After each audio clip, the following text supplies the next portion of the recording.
જ્ઞાન મંદિરની YouTube channel પર હું આપનું હાર્દિક સ્વાગત કરું છું. કેમ છો બધા? મજામાં ને સ્ટુડન્ટ્સ? ચાલો, આજે હું તમને આ વિડીયોમાં ધોરણ 8માં ગુજરાતી વિષયમાં ચેપ્ટર 12 નવા વર્ષના સંકલ્પો જે આપણે પાર્ટ 1 સમજી ગયા છીએ, હવે પાર્ટ 2 આપણે અધૂરો જે પાર્ટ છે આપણે સમજવા જઈ રહ્યા છીએ. તો થોડું રિવાઇન્ડ કરી લઈએ આપણે પાર્ટ 1નું. નવા વર્ષના સંકલ્પો, એમના લેખકનું નામ શું હતું? બકુલ ત્રિપાઠી. બકુલ પદ્મમણિશંકર ત્રિપાઠી ક્યાંના વતની હતા? નડિયાદના. બરાબર, એ બધું જ આપણે સમજી લીધું છે. હવે નવા વર્ષમાં કેવા કેવા સંકલ્પો કરે છે લોકો? તો કે આજથી આખું વર્ષ વહેલા ઉઠવું, હવેથી નિયમિત નોંધપોથી રાખવી, આજ પછી કસરત ન કરી હોય ત્યારે ક્યારેય જમવું નહીં, કદી ચા ન પીવી, 3 કલાક વાંચવું અને વાંચવું જ, રોજ ગીતાનો એક શ્લોક વાંચવો, પાઈનો વ્યવસ્થિત હિસાબ રાખવો. આવા સંકલ્પો આપણને લેખકે કહ્યા હતા, જે આપણે પાર્ટ 1માં જોઈએ. એમાંથી લેખક એમ કહે છે કે મારાથી જ એક સંકલ્પ રખાઈ ગયો કે મેં નક્કી કર્યું કે ભાઈ રોજ વહેલા ઉઠવું જોઈએ. હું રોજ 7 વાગે ઉઠું છું, એના કરતાં હું 5 વાગે ઉઠું તો રોજ મારી 2 કલાક વધે મારા જીવનમાં. એને કેલ્ક્યુલેશન કરીને કીધું હતું તો કે ભાઈ 36 કલાક મને વધારે મળે, બચે મારી. બરાબર. પછી એના માટે તો એને ઘણી બધી મહેનત કરી કે ભાઈ વહેલું ઉઠવા માટેની. રોજ નહોતું ઉઠાતું એનાથી વહેલું, ઘડિયાળમાં અલાર્મ ગોઠવી દે છે, છતાં પણ એ બંધ પડી જાય છે. એવી બધી અવનવી પ્રવૃત્તિઓ થાય છે. બરાબર. હવે અંતે પછી શું થયું હતું કે કાર્તિક પૂર્ણિમા સુધી ઘડિયાળનું સમારકામ ચાલ્યું અને ત્યાં સુધીમાં એ રેડી થઈ ગઈ. પછી કાર્તિકી પૂર્ણિમા પછી વધની શરૂઆત થાય. તમને ખબર છે કે આપણે ગુજરાતી મહિના પ્રમાણે 15 દિવસ આપણે સુદ કહીએ શરૂઆતના, અને પાછળના જે 15 દિવસ છે એને આપણે વદ કહીએ. આપણો ઇંગ્લિશ મહિનો છે, અંગ્રેજી મહિનામાં તારીખ 1થી સ્ટાર્ટ થઈ અને 28, 29 અથવા તો 30 મહિનો હોય અથવા તો 31 મહિનો હોય, એને આપણે તારીખ પ્રમાણે 1, 2, 3, 4, 5, 6 એવી રીતે 30 સુધી ચાલ્યું આવે. પણ ગુજરાતી મહિનામાં થોડુંક ડિફરન્સ છે. એમાં ગુજરાતી મહિનો શરૂઆત થાય, માનો કે કારતક મહિનો શરૂઆત થયો તો શરૂઆતના 15 દિવસ હોય ને એને આપણે સુદ કહીએ છીએ. એટલે કે એકમથી માંડી અને પૂનમ સુધી જે આવે એને એ 15 દિવસને આપણે સુદ કહીએ. અને 15 પછી પાછું આપણે 16, 17 એવી રીતે શરૂ નથી થતું, ફરીને પાછું એકમ જ સ્ટાર્ટ થાય છે પૂનમ પછી. એટલે ફરી પાછું પૂનમ પછી 15 દિવસ એકમથી સ્ટાર્ટ થાય ત્યારે છેલ્લે અમાસ આવે, એટલે કે આપણો ગુજરાતી મહિનો પૂરો થાય. બરાબર. આ રીતે આપણે એને પાછળના જે ભાગ છે 15 દિવસ એને આપણે વદ કહીએ છીએ. હવે અહીંયા લેખકે કાર્તિકી પૂર્ણિમા સુધી એટલે કે કારતક મહિનામાં પહેલાં 15 દિવસ સુધી તો આવું બધું ચાલ્યે રાખ્યું. હવે ઘડિયાળ એકદમ સમૂહ થઈ ગયું છે, રિપેરિંગમાં આપી દીધું હતું. હવે પૂનમના દિવસે રાત્રે એકદમ અલાર્મ સરસ રીતે ગોઠવી દે છે, પણ ભૂલથી એનાથી ઓછી ચાવી ભરાણી હોય છે તો રાત્રે 2:30 વાગે ઘડિયાળ બંધ થઈ જાય છે. મતલબ કે બીજા દિવસે વદ એકમના દિવસે પણ એનાથી વહેલું ઉઠાતું નથી. હવે પાઠની શરૂઆત કરીએ, પાર્ટ બીજો. આમ અનેક મુશ્કેલીઓ વટાવતા વદ સાતમે 5 વાગે બરાબર એલાર્મ વાગ્યું. હવે શું થયું? આમ અનેક મુશ્કેલી પસાર થઈ. બરાબર. ઘણી વખત અલાર્મ બંધ થઈ ગયું, ઘણી વખત ઉઠાણું નહીં, બહુ બધી મુશ્કેલીઓ આવી. પણ અંતે આ બધું વટાવતા વદ સાતમ આવી ગઈ અને વદ સાતમે તો 5 વાગે બરાબર અલાર્મ વાગી ગયું. એટલે 5:30 ઉઠ્યો તો ખરા. જો 5 વાગે અલાર્મ વાગીએ છે છતાં પણ લેખક શું કહે છે? 5 વાગે અલાર્મ વાગ્યું પણ ઉઠ્યો ક્યારે? 5:30. પણ પછી વિચાર આવ્યો કે ઉઠ્યા પછી 10 મિનિટ રહી અને સૂઈ જવામાં કોઈ વાંધો નથી. જો અહીંયા પાછો હાસ્ય પ્રેરિત પ્રસંગ આવે છે. લેખક શું કહે છે કે માંડ 5 વાગ્યાનો અલાર્મ વાગ્યો વદ સાતમે અને હું 5:30 વાગે ઉઠી તો ગયો, પણ ઉઠી અને પછી મને વિચાર એવો આવ્યો કે ભાઈ મારો નિયમ શું છે? તો કે 5 વાગે ઉઠવું.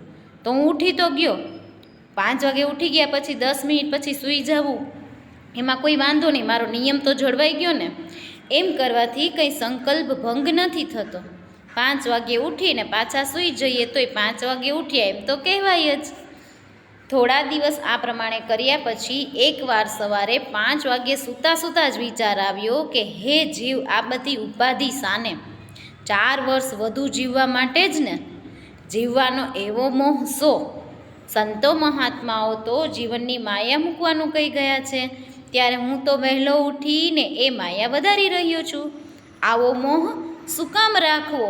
જો અહીંયા લેખક કેવી વાત કરે છે બરાબર. પહેલાં એણે કેલ્ક્યુલેશન કરીને એમ કીધું કે મારી જિંદગીમાં આટલા કલાક બચે ને હું વહેલો ઉઠીશ તો આવી રીતે થાય ને 4 વર્ષ જેટલો મબલક મારી જિંદગીમાં વધારો થાય ને, હે ને, એવું બધું કેલ્ક્યુલેશન કરીને એવી વાત થઈ હતી. હવે અંતે શું નિર્ણય કરે છે લેખક કે ભાઈ આવું બધું હું શું કામ કરું છું મારા જીવનમાં, વહેલું ઉઠવાનું શું જરૂર છે 4 વર્ષ વધારે જીવવા માટે? કાંઈ કરવું નથી. સંતો મહાત્માઓ તો એવું કહી ગયા છે કે આ મોહ માયા બધી છોડવી જોઈએ. આપણે જીવી રહ્યા છીએ આ બધું આ મારું છે ને આ ને બધી મોહ માયા છે. અંતે તો કશું આપણે એકલા આવ્યા છીએ ને માત્ર એકલા જ જવાના છીએ. અહીંથી કશી વસ્તુ આપણે આપણી સાથે લઈ જવાના નથી. ફરીથી લેખકને એ વિચાર આવે છે અને ન્યાયના સંકલ્પનો ભંગ થઈ જાય છે. મારી આત્મસુધારણા તો આમ ફિલસૂફીને પંથે ચડી ગઈ. એટલે પહેલાં વહેલો ઉઠવાનો સંકલ્પ પણ શબ્દ રચનાની હરીફાઈના અડધા ભરાયેલા વ્યૂહ જેવો એમને એમ પડી રહ્યો. અહીંયા લેખક શું કહેવા માંગે છે કે હું વિચારમાં ને વિચારમાં મારો સંકલ્પ તો છે ને એમને એમ રહી ગયો. હું આ બધા વિચારો કરવા માંડ્યો ને કે ભાઈ શું કામ વહેલો ઉઠું છું, આ બધી મોહ માયા છે વધારે જીવવાની ને, તો એવું કાંઈ જરૂરી નથી. મારે વહેલું ઉઠી અને બહુ સારું લાંબુ જીવન જીવવું એવું મને કોઈ લાગતું નથી, કારણ કે મોહ માયા છોડવી જોઈએ. બરાબર. અને આવા બધા વિચારો એવું ફિલસૂફીના વિચારોએ ચડી ગયો ને, એમાં મારો જે સંકલ્પ છે ને એ તો એમને એમ રહી ગયો અને અંતે નિર્ણય થઈ ગયો કે ભાઈ હવે મારે વહેલું ઉઠવું નથી, એવું સાબિત થઈ ગયું. બેસતા વર્ષના દિવસે ઉત્સાહમાં આવી જઈને કરેલા મોટાભાગના સંકલ્પોની આ જ ગતિ થાય છે. જો અહીંયા લેખક સાબિત કરે છે કે બેસતા વર્ષના દિવસે લોકો ઉત્સાહમાં ને ઉત્સાહમાં નિયમ તો લઈ લે છે, પણ એ નિયમોની પછી ગતિ આ જ હોય છે કે એ સંકલ્પો છે અંતે છેટ આવતા વર્ષ સુધી ટકતા જ નથી. હવે પાછો અહીંયા બીજા કોઈ વ્યક્તિએ લીધેલો સંકલ્પ છે એ આપણને અહીંયા જણાવે છે. હવે એ જોઈએ. એક જણે દિવાળીની રાતથી જ ચા છોડી દીધેલી. એમનો સંકલ્પ જીવેલો પણ ખરા. હવે એક વ્યક્તિએ કિસ્સેનો નિયમ લીધો છે તો કે ચા છોડી દેવી છે. દિવાળીની રાત્રે જ નક્કી કરી લીધું કે આપણે નવા વર્ષથી ચા નથી પીવી. એનો સંકલ્પ બિચારાનો જીવ્યો પણ ખરા, એટલે કે એ લાંબો સમય સુધી ચાલે છે. કેટલો સમય સુધી ચાલે છે જુઓ તો કે 1 અઠવાડિયું, 2 અઠવાડિયા, 3 અઠવાડિયા. એમણે ચા ન પીધી તે ન જ પીધી. જુઓ એ વ્યક્તિ બહુ જ મજબૂત. એમણે નક્કી કરી લીધું કે ચા નથી પીવી મારે, બરાબર. 1 અઠવાડિયું વયું ગયું, બીજું અઠવાડિયું વયું ગયું, ત્રીજું અઠવાડિયું વીતી ગયું. એમણે ચા ન પીધી તો ન જ પીધી કે મારો સંકલ્પ છે હું ચા પીશ નહીં, હવે મારે ચા છોડી દેવી છે. 3 અઠવાડિયા પછી એની સાથે શું બને છે જુઓ. એમણે ચા ન પીધી તે ન જ પીધી 3 અઠવાડિયા સુધી. પણ પછી શું થાય છે તો કે માતાનો પ્રેમ, પિતાની આજ્ઞા, ભગિનીના આંસુ, પત્નીની ધમકી, મિત્રોની મસ્કરી, ચાની જાહેર ખબરો કોઈ એમને ચડાવી ન શક્યું. એમના એ સંયમનો મહિમા દિશામાં ગાજી રહ્યો. હવે ઘરના માતા પિતા, એની પત્ની, એમના સંતાનો, એમના મિત્રો એ બધા જ કોઈને કોઈ પ્રક્રિયાએ એમને કહે છે કે ભાઈ ચા પી લ્યો ને, ચા પી લ્યો ને, ચા પી લ્યો ને. પણ આ માણસ છે જેણે ચાનો સંકલ્પ કર્યો છે એ મૂકતો જ નથી કે નહીં ભાઈ હું તો ચા નહીં પીવું એટલે નહીં જ પીવું. એટલે કે એ સંકલ્પનો નિયમ છે, ચા ન પીવાના સંકલ્પનો નિયમ દિશામાં ગાજી ઉઠ્યો. એટલે કે આજુબાજુ બધાને ખબર પડી ગઈ કે એણે નિયમ લીધો છે કે ચા નહીં પીએ. છેક સ્વર્ગમાં પણ એના તરંગ પહોંચ્યા અને ઇન્દ્રનું આસન ડોલી ઉઠ્યું. પરંતુ થોડાક અઠવાડિયા પછી જ્યારે એ ભાઈ કોક માંદગીની માયામાં લપટાયા તે વખતે એમને થોડા ઉપવાસ કરવા પડ્યા. અને ત્યારે એક ધન્ય ક્ષણે એમને જ્ઞાન થયું કે ચા પીવાથી ઉપવાસમાં રાહત રહે છે. એટલે એમને હળવે રહીને ચા પીવા માંડી. એ પછી તો 2-4 મહિને માંદગી ગઈ તોય ચા તો રહી જ પડી. અને હવે તો એ સાજા થઈ ગયા પછી પણ રોજના 7 પ્યાલા ચા પીવે છે. આમ એમની માંદગીને બહાને એમનો સંકલ્પ સ્વર્ગે સીધાવ્યો અને એ ફરી કદી એણે પુનર્જન્મ ન લીધો. જુઓ અંતે તો સંકલ્પ તૂટ્યો જ. કેના કારણે તૂટ્યો? એને 1 અઠવાડિયું, 2 અઠવાડિયું, 3 અઠવાડિયા ચા ન પીધી તો ન જ પીધી. ઘરના બધા લોકો કહે છે કે ચા પી લ્યો વાંધો નહીં. મિત્રો એની મસ્કરી કરે છે કે ભાઈ એવા થોડી કાંઈ નિયમ લેવાય ચા ન પીવાના, ઘણું બધું થાય છે. પણ છતાં એ મક્કમ છે. એનો નિયમ છે એ આજુબાજુ બધી જ જગ્યાએ ખબર પડી જાય છે. પછી આમાં એક વ્યંગ્યક રીતે લેખકે કીધું છે કે સ્વર્ગમાં પણ એના નિયમની ખબર પડી ગઈ ને ઇન્દ્રનું આસન ડોલવા લાગ્યું કે અરે આ માણસ તો જો બહુ મક્કમ છે. પરંતુ થોડાક અઠવાડિયા પછી એ ભાઈ પોતે બીમાર પડે છે, અને બીમાર પડે છે ત્યારે તમને ખબર છે કે કોઈ વ્યક્તિ બીમાર પડે તો ખાવા પીવાનું અમુક સમય સુધી બંધ થઈ જાય. આપણે એકદમ શક્તિ ના હોય એટલે આપણને કંઈ ખાવાનું પણ આપણા મોઢામાં ભાવે નહીં, કોઈ વસ્તુનો ટેસ્ટ ન આવે આપણને, બરાબર. એટલે અહીંયા એને ઉપવાસ કરવા પડે છે, કશું પેટમાં જાતું નથી અને એ બીમાર છે એટલા માટે થઈને. અને ત્યારે એને એ સમયે યાદ આવી ગયું કે ચા પી લઉં ને તો મને કાંઈક રાહત મળે, મારા શરીરમાં અત્યારે બીજું તો કંઈ જતું નથી, જમવાનું કંઈક જમી નથી શકતો, તો ચા પીવાથી તો મને થોડીક રાહત મળશે. એટલે એમણે હળવેક રહી અને ચા ત્યારે બીમારીના કારણે એણે ચા પીધી. એને એમ થયું કે ભાઈ હું મારો ક્યાં નિયમ તૂટે છે, હું તો બીમાર છું એટલે ચા પીવાની કોશિશ કરું છું. એટલે બીમારીના કારણે એણે ચા પીવા માંડી. થયું એવું કે 2-4 મહિના એની બીમારી રહી, પણ બીમારી 2-4 મહિના પછી જતી રહી અને સાજા પણ થઈ ગયા એ વ્યક્તિ, પણ પાછું રોજ એ ચા પીતા ને એના કરતાં અત્યારે તો ડબલ ચા પીવા માંડ્યા, 7 પ્યાલા ચા પીવા માંડ્યા. આમ એમની માંદગીના બહાને એ વ્યક્તિનો સંકલ્પ છે એ સ્વર્ગે સીધાવ્યો, મતલબ કે એણે ચા પીવાનો જે નિયમ હતો એ અહીંયા એનો તૂટી જાય છે, બરાબર. ત્યાર પછી એક સરસ મજાનો નિયમ લેખક જણાવે છે આપણને કે ચા છોડવા જેવો જ એક બીજો લોકપ્રિય સંકલ્પ છે ને, એ છે સિગારેટ છોડવાનો. જો ઘણા બધા વ્યક્તિઓ આવા વ્યસનો હોય તો નવા વર્ષના સંકલ્પ કરે કે ભાઈ મારું આ વ્યસન છે એ મારે છોડવું છે ને આવતા વર્ષથી હું આ વ્યસનને નહીં લઉં. ઘણું બધું અરસિક પત્નીઓના અને દુષ્ટ ડૉક્ટરોના આગ્રહથી જ આ સંકલ્પ કરવો પડતો હોય છે. આ કોઈ વ્યક્તિ પોતાની જાતે નથી કરતા હોતા, જેને આવા કોઈ પાન ફાંકીના કે એના કોઈના પેલા વ્યસન હોય કે સિગરેટ પીવાના કે એના કોઈના વ્યસન હોય તો એ લોકો પોતાની જાતે વ્યસન છોડવા નથી માગતા હોતા, પણ વધારે પડતું તેમની પત્ની કહેતા હોય છે કે ભાઈ આ છોડી દો, બીમાર પડશો આનાથી, કોઈ રોગ થશે. અથવા તો કોઈ ડૉક્ટર, ક્યારેય પણ કોઈ બીમારી થઈ હોય અને ડૉક્ટર પાસે તમે જાઓ ત્યારે ડૉક્ટર આપણને જણાવે કે તમારું આ વ્યસન છે ને એ જ તમારું આ બીમારીનું કારણ છે, તો તમે આ તમારું વ્યસન છોડી દો. તો અહીંયા એમ કહે છે કે ઘણી બધી વખત સિગારેટ છોડવાનો નિયમ માણસો કરે છે નહીં, કાં તો પોતાના પત્નીના હિસાબે અને કાં તો ડૉક્ટરના આગ્રહથી એને એ સંકલ્પ ફરજિયાત કરવો પડે છે. પણ અમરપટ્ટો તો ભાઈ કોણ લખાવીને આવ્યું છે? પછી એ માણસ કોણ? એ માણસ છે જેને સિગારેટ છોડવાની વાત કરવાની છે, એ માણસ શું કહે છે કે ભાઈ એક દિવસ મરવું તો છે જ ને. ડૉક્ટર એમ કહે ને કે તમે આ બધું છોડી દો, તમારા પાન ફાંકીમાં આવા તમાકુ એ બધું બંધ કરો, સિગરેટ પીવાનું બંધ કરો તો તમે બચી શકશો. અત્યારે કેટલા બીમાર છો, તમારી પરિસ્થિતિ જુઓ. ત્યારે માણસ મનોમન એમ કે ભાઈ અમરપટ્ટો કોણ લઈને આવ્યું છે? આજ નહીં તો કાલ એક દિવસ જવાનું તો છે જ, મૃત્યુ તો થવાનું જ છે. તો પછી આ સરસ મજાનો આનો ટેસ્ટ લઈ અને પછી મરીએ એનું શું વાંધો, બરાબર. એ પોતે એવું વિચારે. શું વિચારે છે જુઓ, અમરપટ્ટો તો ભાઈ કોણ લખાવીને આવ્યું છે? સિગરેટના ધુમાડાની જેમ આવા સંકલ્પને પણ વેરાઈ જતાં વાર લાગતી નથી, એટલે કે એ સંકલ્પ પણ ટકતો નથી. કેટલાકને વળી દરેક કામમાં નિયમિત થઈ જવાની ધૂન વળગે છે, પણ એ કેટલા દિવસ? ઘણી બધી વખત ઘણા બધા વ્યક્તિઓને એવું થાય કે દરેક કામ મારે નિયમિતપણે જે સમયે કરવાનું છે એ સમયે એ કામ હું કરી જ લઈશ, એવો નિયમ નક્કી કરે કોઈ વ્યક્તિ. પણ એ કેટલા દિવસ? એ નિયમ પણ એનો ઝાઝો ટકતો નથી. જ્યાં સૂરજ જેવો સૂરજ પણ વરસમાં અમુક મહિના રોજ થોડી સેકન્ડો મોડો ઉગે છે અને પાછી અમુક મહિના આઈસ્ક્રીમ પાર્ટીમાં આવી પહોંચતા મિત્રોની જેમ રોજ થોડી સેકન્ડો વહેલો ઉગે છે, ત્યાં નિયમિત થવાની મહેચ્છા રાખનાર પામર માનવી તે વળી કોણ? હા, કેટલાક મહાપુરુષો નિયમિત બની શક્યા છે ખરા, પણ એ લોકો નિયમિત છે એટલે એ મહાપુરુષ નથી થયા, પણ મહાપુરુષ છે એટલે એ લોકો નિયમિત થઈ શક્યા છે. જુઓ, અહીંયા પણ એક કટાક્ષભરી ભાષા છે કે સૂરજની વાત કરી છે કે રોજ સૂરજ છે, પણ ઘણી બધી વખત જુઓ સૂરજ ઉગે છે પણ રોજ એકને એક સમયે નથી ઉગતો. તમને ખબર છે, સૂરજ ઉગવાનું પણ તમને પેલું કેલેન્ડર હોય એમાં લખ્યું હોય કે ભાઈ આજે સૂરજ આ રીતે આટલા સમયે ઉગશે. આમ તો સૂરજ જે જગ્યાએ છે એ જ જગ્યાએ હોય છે, પણ આપણી માન્યતા પ્રમાણે સૂરજ કેટલા સમયે આપણને દેખાશે, બરાબર, એ રીતે.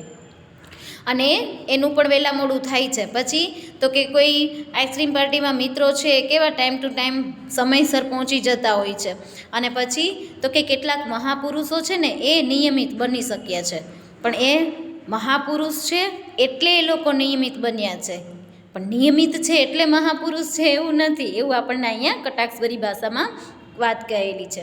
ત્યાર પછી આગળ વધીએ, એટલે કે કહેવાનો મતલબ એ છે કે કંઈ નિયમિત બધું કામ કરીએ એટલે આપણે કંઈ મહાન થઈ જઈએ એવું હોતું નથી. રોજ આવું તો થોડું થોડું આમ તેમ તો ચાલે, વહેલા મોડું તો કામ ગમે ત્યારે કરવું છે ને એમ કરી અને પાછો પોતાનો વિચાર છે, સંકલ્પ છે એ પાછો ત્યાં માંડી વાળે છે કે હવે કાંઈ કરવું નથી, આપણે તો આપણું કામ ચાલે જ છે ને, વહેલું કરીએ કે મોડું કરીએ. ત્યાર પછી એક સંબંધીએ નવા વર્ષના દિવસે ક્રોધને જીતવાનો સંકલ્પ કર્યો. જુઓ હવે કેવો સંકલ્પ છે, ક્રોધને જીતવાનો. બહુ ગુસ્સો આવતો હોય તો એ વ્યક્તિએ નક્કી કર્યું કે ભાઈ મારે ક્રોધ ઉપર નિયમિત આમ એકદમ સંયમ રાખવો છે કે મારો ક્રોધ છે હવે મારે દેખાડવો જ નથી કોઈને, આવવો જ ન જોઈએ મને ક્રોધ. આમ તો એ વાતમાં ચીડાય ને પાન ખરતા પીડાય એવા સ્વભાવના, એટલે કે કોઈ પણ વાતમાં ગુસ્સો આવી જાય, કહેવાનો મતલબ એ. પણ બેસતા વર્ષના બીજે દિવસે સવારે તો આ સંકલ્પ સંતોષમાં મલકાતા મુખે એમણે પત્નીને બૂમ મારી. અરે સાંભળે છે કે એની પત્નીને એણે કહી દીધું હતું કે ભાઈ હું છે ને નિયમ રાખવાનો છું કે હું ગુસ્સો નહીં કરું. એટલે એની પત્નીને કહે છે કે અરે તું સાંભળે છે કે? ત્યારે એની પત્ની જવાબ આપે, શું છે? અંદરથી જ શ્રીમતીએ જવાબ આપ્યો, એટલે કે એમની પત્નીએ અંદરથી જ જવાબ આપ્યો, શું છે કામ?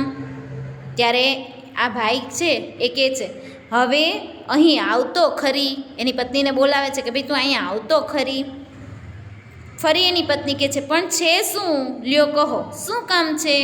એની પત્ની એની પાસે આવી અને કહે છે હા બોલો, લ્યો હું આવી ગઈ, શું કામ છે તમારે? ત્યારે પોતે એ ભાઈ છે એ જણાવે છે પોતાનો નિયમ. જો આપણે સ્મિતથી શોભતા મુખડે કહેવા માંડ્યું, ગઈકાલથી મેં નક્કી કર્યું છે કે કદી કોઈના શબ્દોથી અકળાવું નહીં. હોય દુનિયા છે કહી અને હસી નાખવું.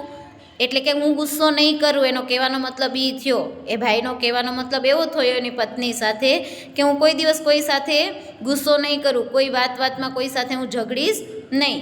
એટલે એની પત્ની શું જવાબ આપે છે? જો એની પત્ની કહે છે કે ઠીક. પત્નીએ પાછા ફરવા જતાં કહ્યું, પત્નીએ કહ્યું કે હા સારો નિયમ છે. હવે ભાઈ શું કહે છે, તને મારો આ સંકલ્પ ન ગમ્યો? એમણે ફરીથી પૂછ્યું. એ ભાઈએ કીધું કે શું તને મેં આટલો સરસ મજાનો સંકલ્પ લીધો કે હું કોઈ દિવસ ગુસ્સો નહીં કરું, તો તને આ મારો સંકલ્પ ન ગમ્યો? કેમ ખાલી ઠીક કહીને પાછી વહી ગઈ? હવે એની પત્ની કહે છે ગમ્યો તો ખરા પણ પાડો ને ત્યારે ખરા. એની પત્ની કહે છે ગમ્યો તો બહુ જ સારું ને તમે ગુસ્સો ન કરો તો, પણ હવે એ તમે નિયમ કેટલો સમય પાડો છો ને એ જોવાનું છે. ત્યારે એનો પત્ની હવે પત્નીની આ વાત સાંભળી અને એનો પતિ છે એ ગુસ્સે હમણાં જ થઈ જશે. જુઓ એના પછીના વાક્યમાં શું કહ્યું, એમનું સ્મિત વિલાયું, એટલે કે પોતે જે હસતા હસતા વાત કરતા હતા ને હવે હસતા નથી, થોડો ગુસ્સો તો આવી જ ગયો છે. શું કીધું તે? પાડો ત્યારે ખરા. એટલે શું મારામાં એટલો નિયમ પાડવાની પણ તાકાત નથી? એની પત્નીએ કીધું ને તમે નિયમ લીધો એ તો બહુ ગમ્યું, પણ એ નિયમ પાડો ને ત્યારે તમે સાચા કહેવાઓ. ત્યારે એનો પતિ કહેતો શું વાત કરી, શું મારામાં એટલો નિયમ પાડવાની પણ હિંમત નથી? શું એટલો નિયમ ન પાડી શકું?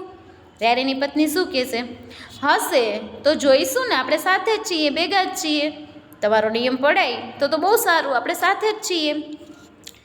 એટલે તું તારા મનમાં સમજે છે શું, હું તે કંઈ અને ખલાસ. એન્જિન બગડ્યું, મિજાજ છટક્યો, એ તો આખી સોસાયટી ગજાવતા જતા હતા. ત્યાં એમના શ્રીમતીએ એમને યાદ કરાવ્યું કે એમનો સંકલ્પ એમણે ત્યાં ને ત્યાં જ તોડ્યો હતો. ત્યારે જ માંડ એ શાંત પડ્યા. હજી તો એની પત્ની કહે છે કે આપણે સાથે જ છીએ ને, જોઈશું તમે તમારો સંકલ્પ કેટલો ટકે છે. એટલું બોલી એની પત્ની, ત્યાં તો પૂરું થઈ ગયું. એને પત્નીને કે તું મનમાં સમજે છે શું હું તે કાંઈ કરી અને પછી તો પૂરું. એને બોલવા માંડ્યું, ગુસ્સો એકદમ નાક ઉપર. એન્જિન બગડ્યું મતલબ કે ખૂબ ગુસ્સો થઈ ગયા અને આખી સોસાયટીમાં એ જે બોલતા હતા એ સાંભળવા લાગ્યા માણસો. ત્યારે એની પત્નીએ એને હળવેકથી કીધું કે તમારો સંકલ્પ છે ને એ અત્યારે જ તૂટી ગયો છે. ત્યારે તો એ ભાઈ માંડ શાંત પડ્યા. એટલે કે આવા સંકલ્પો ઘણા બધા લોકો લેતા હોય છે, પણ એ સંકલ્પ એનો ટકાવી રાખવો, પોતે મન મક્કમ કરીને રહી શકે એવું લગભગ લોકો સાથે બનતું નથી. આમ નવા વર્ષના સંકલ્પો એટલે કે વહેલી પરોઢનું ઝાકળ, તમને ખબર છે ને વહેલી પરોઢે ઝાકળ આવે એ ટૂંક સમય માટે જ હોય. સવારમાં ઝાકળ હોય ટૂંક સમય માટે જ હોય, પછી જતી રહે. તો લેખક એમ કહે છે કે નવા વર્ષના સંકલ્પો છે ને એ પણ વહેલી પરોઢના ઝાકળ જેવા જ છે. 2 ઘડી સંતોષ આપી પાછું ઉડી જવાનું. વૈશાખની બપોરે જેમ વંટોળિયા જાગીને પાછા સૂઈ જાય છે, અથવા તો શિયાળાની સવારે જગતના અગમ્ય ખૂણેથી એક શરદીનું મોજું આવી આપણો કબજો લઈ લે છે અને દિવસભર રડાવીને અંતે આવ્યું હતું એમ અનંતમાં ચાલ્યું જાય છે, કે પછી કોઈ ઉસ્તાદના જલસામાં કોઈ સંગીત બરાબર જામ્યું હોય ત્યારે ઊંઘનું એકાદ ઝોંકું આપણને પાવન કરીને તબલાની પાછી એક જબરદસ્ત થાપે આપણને ચમકાવીને ભાગી જાય છે, એમ આત્મસુધારણાના ઉત્સાહનું મોજું પણ દર બેસતા વર્ષે આવે છે અને આવીને પાછું ઉડી જાય છે. વર્ષને આરંભે હોય છે એટલા ગીતા ભક્તો બીજા 11 મહિના નથી હોતા. બેસતા વર્ષને બીજે અઠવાડિયે હોય છે એટલા સંયમીજનો બાકીના વર્ષભરમાં ક્યારેય જણાતા નથી. એ આ કારણે જ. આખો પેરેગ્રાફ શું કહેવા માંગે છે ખબર છે? કે લોકો કેવા છે, વર્ષની શરૂઆતમાં સંકલ્પો લઈ લેશે એ ટૂંક સમય પૂરતા જ હોય છે. એના માટેના ઉદાહરણ આપ્યા કે વહેલી પરોઢનું ઝાકળ, પછી વૈશાખની બપોરે જે વંટોળિયો એટલે કે જે પવન થોડીક વાર આવે ને થોડીક વાર વહી જાય, શિયાળામાં કોઈક અગમ્ય ખૂણેથી એકદમ શરદીનું મોજું ક્યારેક આવી ગયું હોય અને પાછું એ વયું જાય. પછી તો કે કોઈ ઉસ્તાદના જલસામાં જેમ તબલાની રમઝટ જામી હોય ને એમાં આપણને એકાદું ઝોંકું આવી ગયું હોય અને ફરી તબલાની થાપના કારણે આપણને એ ચમકાવીને વયું જતું હોય છે. એમ આ બધા ઉદાહરણ આપણને અહીંયા કીધા છે કે ટૂંક સમય પૂરતું જ છે. આ બધા ઉદાહરણ છે એ કેવા છે? તો કે ટૂંક સમય માટે, કાયમી નથી. બરાબર? એવી જ રીતે એ ઉદાહરણ સાથે નવા વર્ષના સંકલ્પને લેખક સરખાવે છે કે નવા વર્ષના સંકલ્પો પણ એવા જ છે, એ ટૂંક સમય પૂરતા જ રહે છે, આખા વર્ષભર એ સંકલ્પો ટકતા નથી. એટલે મારા ભાંગેલા સંકલ્પોનો વિચાર કરતાં ક્યારેક નિરાશાની પળોમાં મને થઈ આવે છે કે હવે તો કદી બેસતા વર્ષનો સંકલ્પ કરવો જ નથી. હવે મને આ બધું જોઈ અને લેખક એમ કહે છે કે મેં નક્કી કરી લીધું કે હવે તો મારે બેસતા વર્ષના દિવસે સંકલ્પ કરવો જ નથી. ગમે તેમ થાય હું સંકલ્પ કરીશ જ નહીં, કારણ કે સંકલ્પ કરીને તોડી નાખવો એ તે કેવું, એના કરતાં તો કરવો જ નહીં. પણ ફરીને પાછો તોય લેખક બેસતું વર્ષ આવશે અને એ હવા એવી એમ થઈ જશે ને પાછું લેખકને એવું થઈ જશે કે ના ભાઈ સંકલ્પ તો કરવો જ જોઈએ. સંકલ્પ ન કરવાનો સંકલ્પ પણ લેખકનો ટકતો નથી, એ અહીંયા આ પેરેગ્રાફમાં કહેવા માંગે છે. પણ દુઃખ એ છે કે મારો આ સંકલ્પ પણ ટકતો નથી. ફરીથી બેસતું વર્ષ આવે અને હું સ્વપ્નમાં રાચવા બેસી જાઉં છું, ઉત્સાહથી નવા સંકલ્પો કરી નાખું છું. ક્યારેક સહેજ સુધરતો લાગું છું, ક્યારેક નાગલોકમાં જઈ પૃથ્વી પરની પ્રિયતમાને ભૂલી જનાર રાજકુમારીની જેમ હું અન્ય પ્રવૃત્તિની ધમાલમાં પેલા સંકલ્પો વિસરી જાઉં છું. અચાનક ઝબકીને જાગી જાઉં છું, ફરીથી દ્રઢ નિશ્ચયી બનું છું, પણ તે પુનઃ સંકલ્પને વિસરવા માટે જ. કાનમાં પેલો રોમારોલા મને કહ્યા કરે છે કે સ્વપ્ન તો જીવનના ધનુષ્યની પણછ જેવા છે ભાઈ.